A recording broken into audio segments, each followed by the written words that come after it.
I am Sage Eric of Sage Enchantments, inviting you all again for another ritual.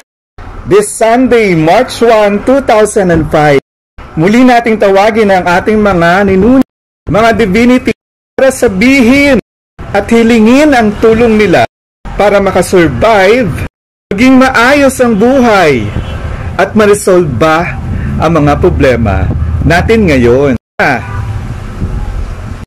Ang Mercury retrograde ay ating itong paghandaan. Sa tulong ng mga divinities at ng ating mga ninuno, ay siguradong maalpasan natin ang lahat ng pagsubok na bitbit ng Mercury retrograde. If you are interested, please let me know. Salamat po. Ang unang ritual ng Sage Enchantments ay ang padasal o ang simple prayer ritual.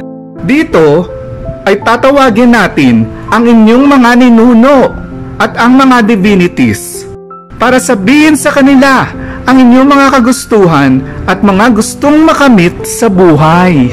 Ito rin ang magandang oras upang makapagpasalamat tayo sa ating mga ninuno at mga yumaong mahal sa buhay na patuloy na gumagabay sa atin sa araw-araw.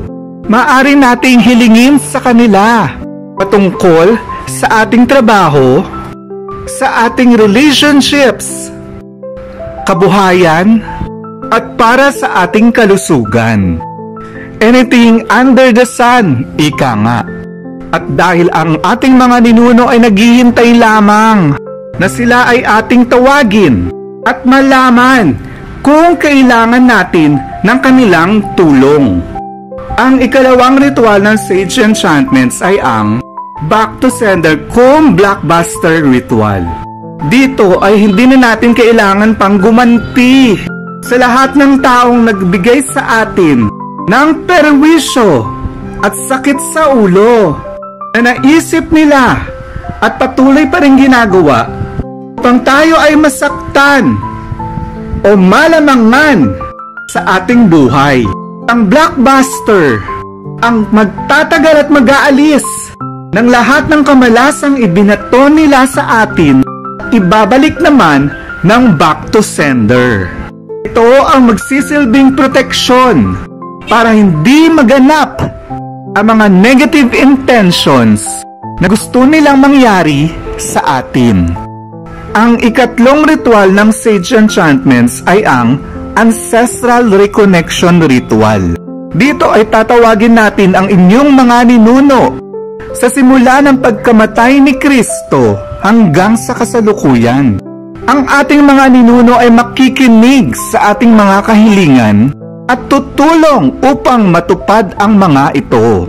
Ang mga ancestors natin ay gagawa din ng paraan upang ang ating hilis na daan ay maituwid.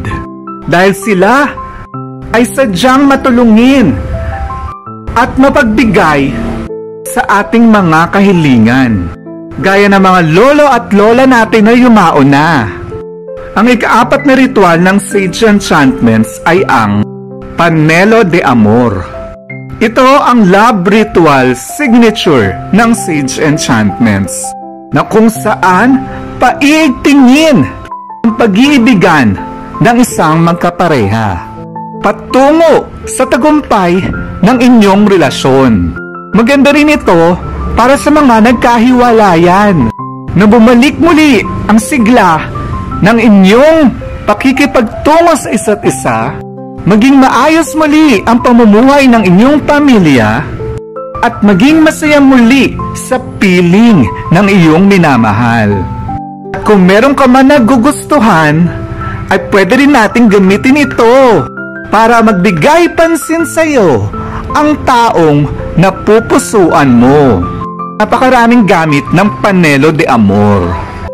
If you are interested sa aking mga ritual, please let me know.